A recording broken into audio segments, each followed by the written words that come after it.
Hello everyone, it's 10 Types, and in today's video, I'm going to be going over the Lost Zone deck. In my opinion, and in many other people's opinions, the best deck in this Scarlet and Violet format right now. And I guess I should just hop right into it with what the idea of the Lost Zone deck is. Use Comfy and Colorless Experiment, two cards that both allow you to gain more cards in your hand, essentially draw cards, and also put other cards in the Lost Zone. They both give you a decision between a set of cards. You put some into Lost Zone, some into your hand. So very powerful there. Obviously, the drawing aspect is important, and these are your main draw engine in most of the decks we're going to be looking at. It's not super powerful in terms of draw, though, so that can be a bit of an issue. But in terms of getting cards in a Lost Zone, they're amazing. And the two of those combined, I'd say Comfy and Colorless Experiment are some of the best cards in the game right now. And then what are the payoffs of Lost Zone? We have a few here, starting with Cramorant here. Its ability Lost Provisions hits 110 for free. You could pay its attack cost. I don't think you'd ever do that. But, yeah, that's very solid, and I think now is an important time to talk about the different types of attacks, in my opinion. There are, like, weak attacks, medium attacks, and strong attacks. The weak attacks here are going to be your Pokemon like Cramorant, and honestly, most of the attackers in the Lost Zone are described having weak attacks. Medium attacks, mid-range attacks are Pokemon such as the Snorlax here that hit 180 damage. They're solid. They can just apply a decent amount of pressure, trade pretty evenly with every Pokemon in the game. Snorlax can actually trade positively with some. And then also they can like two-shot really big Pokemon. Sometimes they'll even reach 220, where they're one-shotting Pokemon Vs, and Pokemon EXs, some Pokemon EXs as well. But generally they're like these smaller amounts, like 180, 180 to I'd say the range is like 170 to 220, is like the mid-range attack.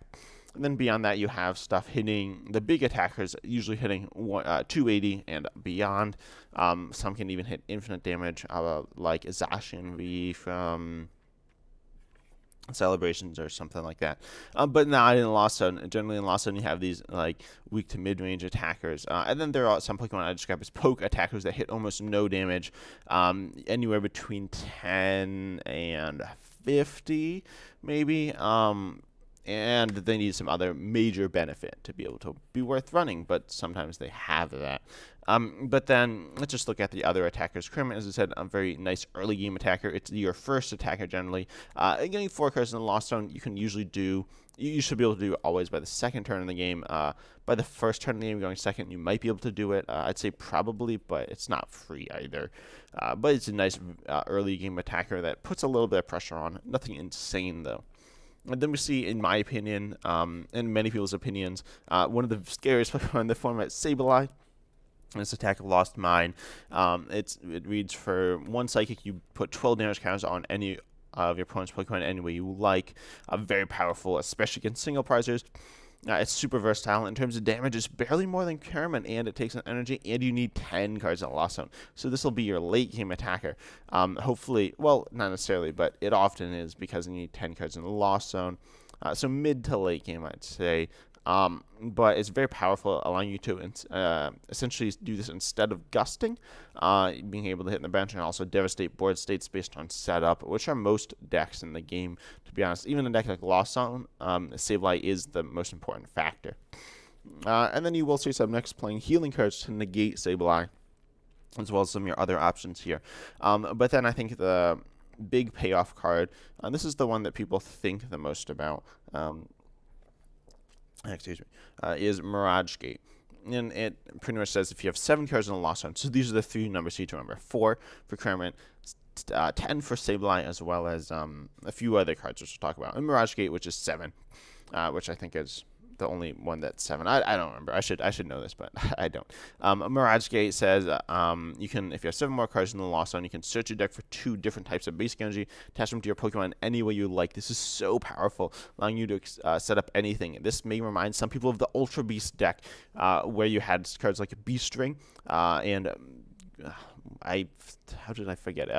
And Blacephalon, the Psychic Blacephalon, very similar to Sableye and Mirage Gate. Except these are more versatile. Once they're up, they're up. You can use them whenever. So you have them you have Mirage Gate for probably most of the game active, maybe like 4 or 5 turns out of 8. And then Sableye you'll have for maybe half the game as well, maybe a little less depending on how the game goes. Mirage Gate allows you to power up any style attacker and actually forces you to play different types of energy. So we see this particular list running Water, Psychic, and Metal, and really most of this video is about the different Pokemon you can attack with using Mirage Gate. As I said, there are quite a few. Also, sorry for any flickering. So first of all, we have, as I said, Kramer's a spread attacker. We see Radiant Greninja. Radiant Greninja, you can not only play one Radiant Pokemon in a deck. Radiant Greninja is generally considered the best one. Its ability allows you to discard one energy from your hand to draw 2 cards, which is okay. It's not the best thing in the world, but it's solid and assists your draw engine just a little more to make it, let's say, fully viable. Sometimes if there are lists that don't run Radiant Greninja, they have problems with just not like setting up really at all. And so Radiant Greninja just provides a bit of a boost there. And then really importantly, it's a Moonlight Shuriken attack. Does for water colors. So keep in mind these attacks that take 2 of one type of energy, you need to have 1 energy to attach from hand as well, or 2 Mirage Gates. So they're a bit awkward to power up, but still very doable. As you see, there are quite a few Pokemon like that in this deck. And then we see that Radiant Greninja is going to be hitting 92 opponents' bench Pokemon. And then, actually, I'm not very familiar with this Zacian here. I think it ends up hitting like 90. I don't remember. I'm looking at the Zacian here, but we'll skip to the Zamazenta for now. Actually, this is Zamazenta here. We see the 2 metal. Actually, no, I really should have planned this out more, but I'll go to Kyogre. Kyogre is really interesting here.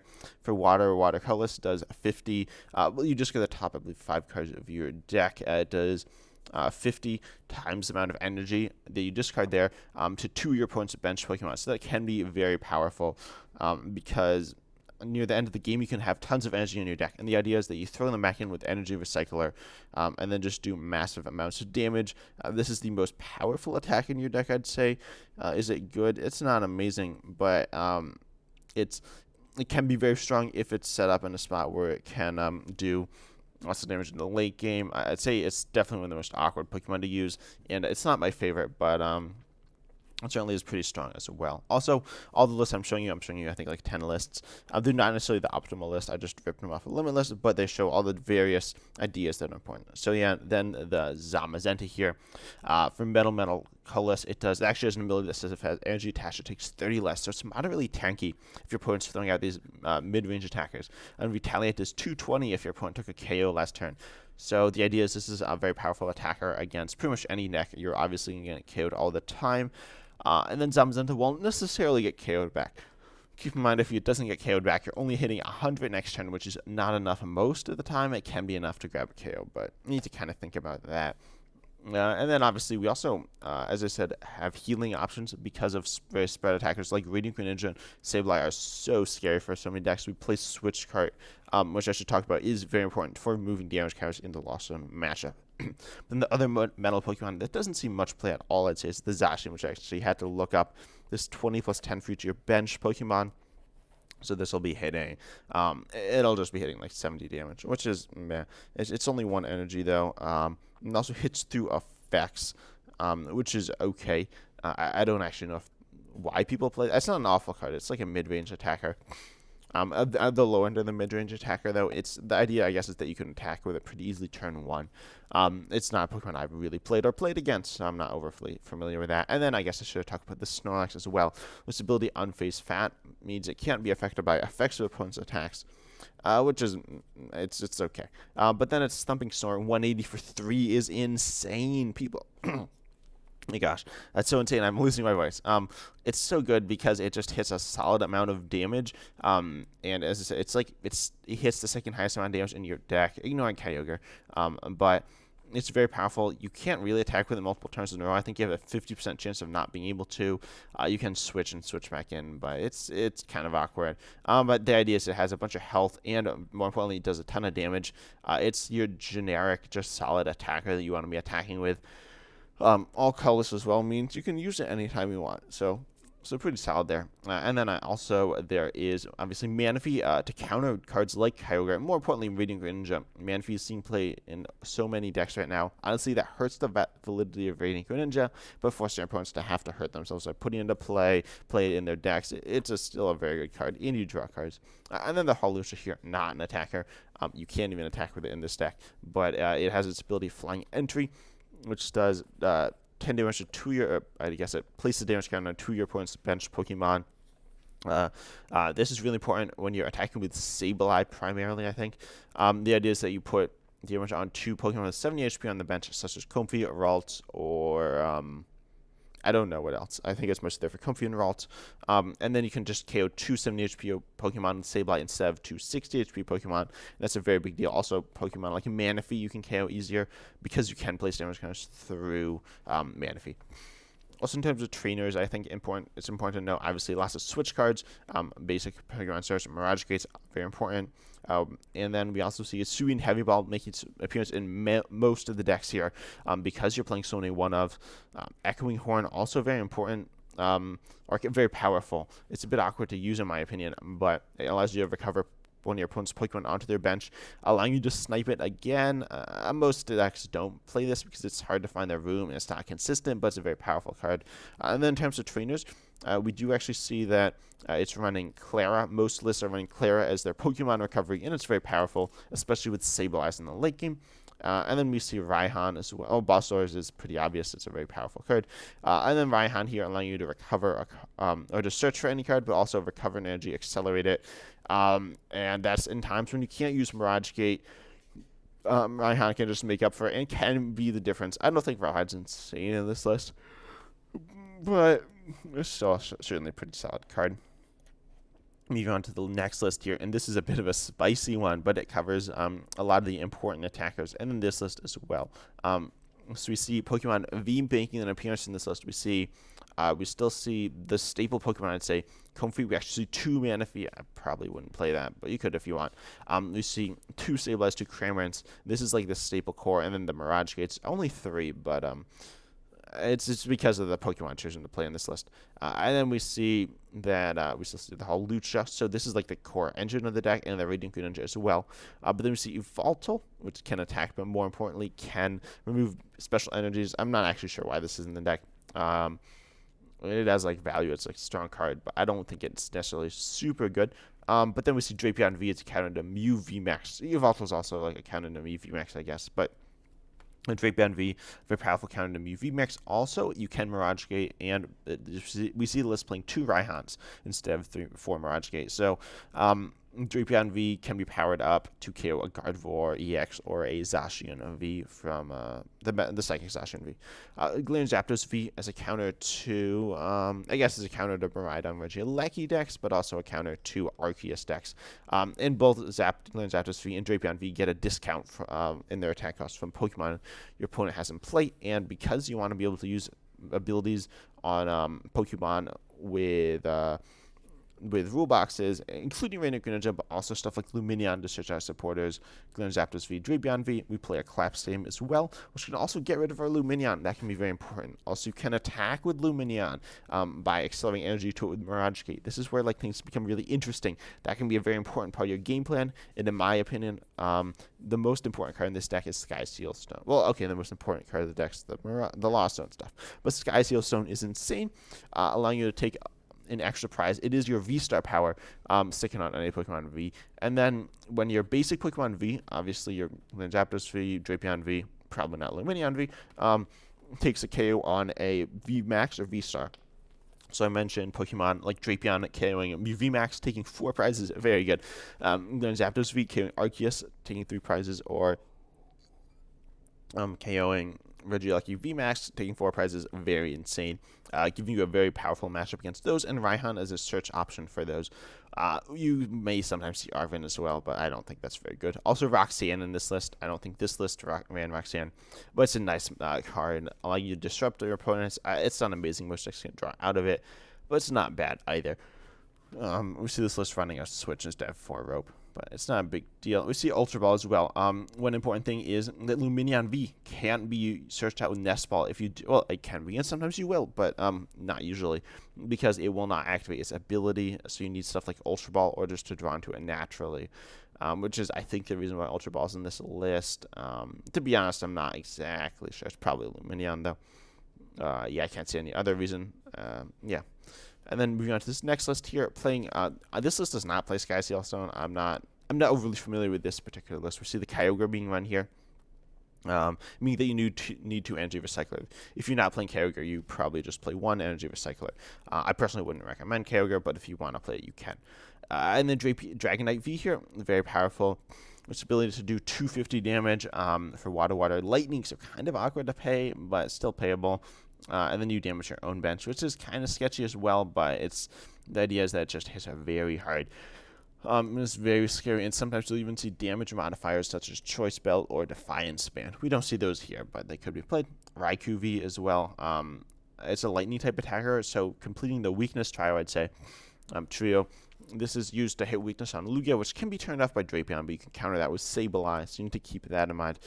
Or you can counter with Raikou or Kyogre. You see Drapion hits Lugia for weakness, but then you can play Dunsparce to stop it. And then you can hit it for on the bench with stuff like Raikou or Kyogre or Sableye, but then they'll sometimes play Manaphy to stop that, so you need to carry the Manaphy with the Sableye. I think it's kind of confusing, but in the end, you should just win.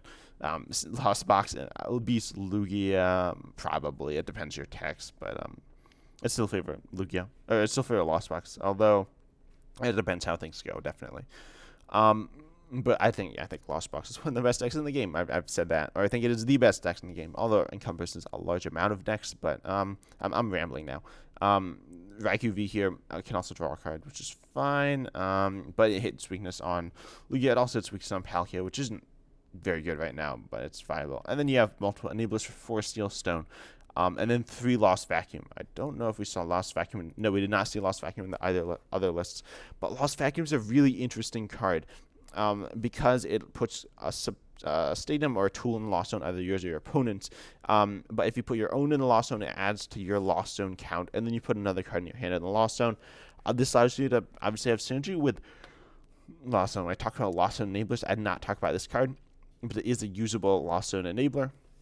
And I think it appears in another list in high counts as well, but also as a counter to cards like Path to the Peak. Not a huge deal, but it's nice, and also no, it just counters some various things that whatever your opponent throws out. Lost Vacuum is a nice counter, as well as being able to enable your own Lost Zone. You can Lost Zone 4 Steel Stone. I think that's a major part of the puzzle here. Yeah, that's about all there is to say this deck. We see it. I think everything else is pretty generic here. Now moving on to a bit of a different list. This one not running Greninja. Most lists run Greninja. This one does not. This one runs Radiant Charizard. And it does still run Mirage Gate, but only 2 this time, because Radiant Charizard does not require Mirage Gate to attack. We see the only Pokemon that need it are Delphox V and Snorlax V, and theoretically Drapion, but probably not. Again, we don't see running Sky Sailstone because Delphox V, I should talk about here, just 120 and 120 to the active and to the bench. If you ever played the Amazing Rare build of Lost Box pre-rotation, I played a Raikou Amazing Rare as a very powerful bench snipe option. And now Delphox V is the counter, or is the replacement, I guess. I don't think this is amazing, to be honest. I just recently learned about this deck, but it's not super strong. But obviously the fire package is kind of interesting. Radiant Charizard, though, is where we come into the big attackers I mentioned before. Radiant Charizard, it's a bit low on the big attackers, but with Choice Belt, you can one-shot like a V-Star, which is a very big, very important, and can allow you to win games that way. So Radiant Charizard, very powerful. Delphox V, kind of good. You could even run Magma Basin, but you don't really need to. Unless you're running more fire stuff. So honestly, this deck's like super cool, super fun. It's not the best, but I think the idea of the Delphox is kind of interesting. Manaphy is like very prevalent, so it's up to you. I personally wouldn't run this build, but it's not awful. And the ability to like snipe heavy amounts of damage is pretty scary as well. I just don't think it hits the right numbers on most Pokemon. And I think that's about it for this list. Moving to a traditional Radiant Charizard, a Lost Zone list, though, with Radiant Charizard being a very big focus. We see it not running Mirage Gate, but this list, so let me see. Yeah, this list doesn't run Lost Vacuum. This list runs 3 Lost Vacuum. And it runs Pokestop, which is really interesting. Something you don't see in most Lost Zone decks. You usually see Beach Court. Sometimes you see Collapse Stadium as well. Maybe even Path. Probably not Path. But the idea here is that you can go very fast. You see 3 Sableyes. Only 4 Psychic Energies, but the idea is that you hopefully just hit them. You want to go really fast through your deck with Pokestop. Lost Vacuum, allowing you to Lost Zone your Pokestops if you want to, or Lost Zone anything else. And then going hopefully turn 2 with Sableye, or even turn 1. I don't think I've ever pulled off a turn 1 Sableye, but turn 2 Sableye, very powerful with Colorless Experiment. We see Cross Switcher as well for synergy with Pokestop. For Battle VIP Pass, I guess that's kind of common, but you can get it with Pokestop. Pokegear as well, having synergy with Pokestop. Palpad having synergy with Pokestop. We see so many switch cards as well. Actually, I don't know. Usually they play Beach Court as well, but we see 4 switch card, 4 Escape Rope, 3 switch, and then 4 cross switch as well. And then this list running the Hawlucha, very important as well to be able to take out bench Pokemon. Yeah, I want to say one of the lists runs Penny. I might not have included that. I don't think it's very good. Anyway, we'll move on to this list is like really spicy. I just found this somewhere on Limitless. As I said, go check out Play Limitless for all the lists. But Comfy here, obviously, Sableye, Manaphy, Kermit, Radiant Charizard, all normal except for this Bayonet line. Bayonet allowing you to reuse a supporter from your discard pile and then you Lost Zone it. Unfortunately, you lose your Shuppet as well. But then you have Bayonet EX to item lock. I'm not really sure if this is any good.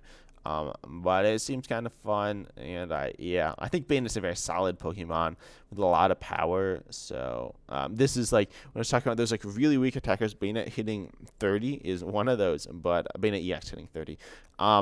But it's very good because it item locks, right? So yeah, Bayonet EX really interesting here. I'm not sure if I love this. I'm not really sure what to think about this.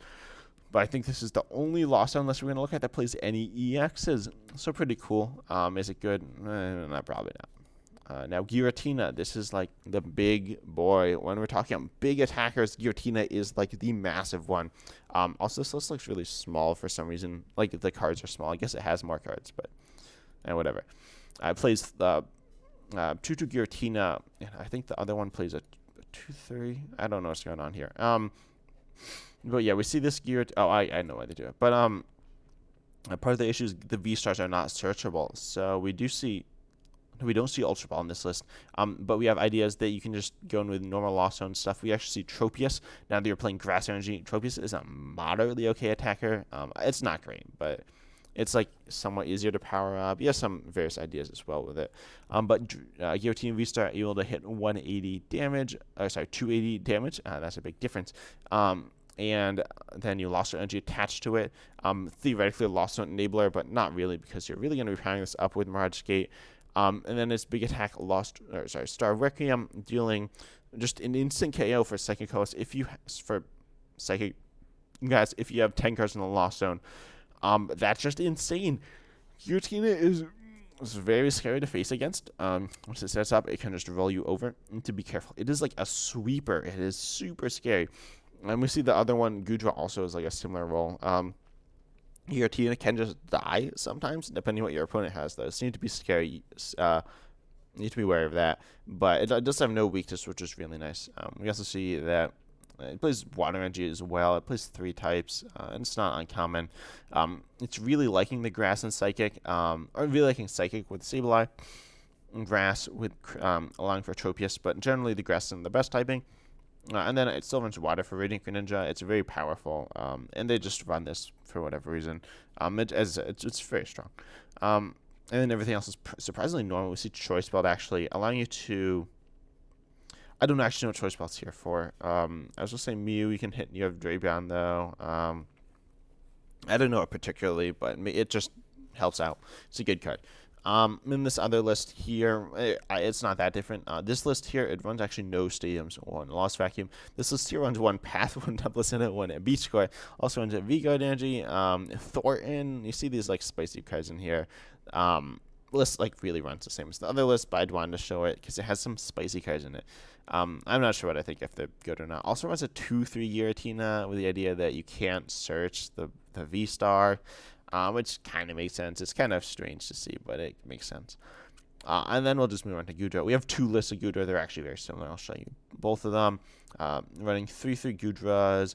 These are like very similar. And then you can also use Melody to accelerate energy, which is interesting. We only see water and metal. This list actually running a V-Guard energy as well, because the idea of Gudra, it takes 80 less damage next turn. It should hopefully be surviving multiple hits, and then it's used to power less to heal up as well.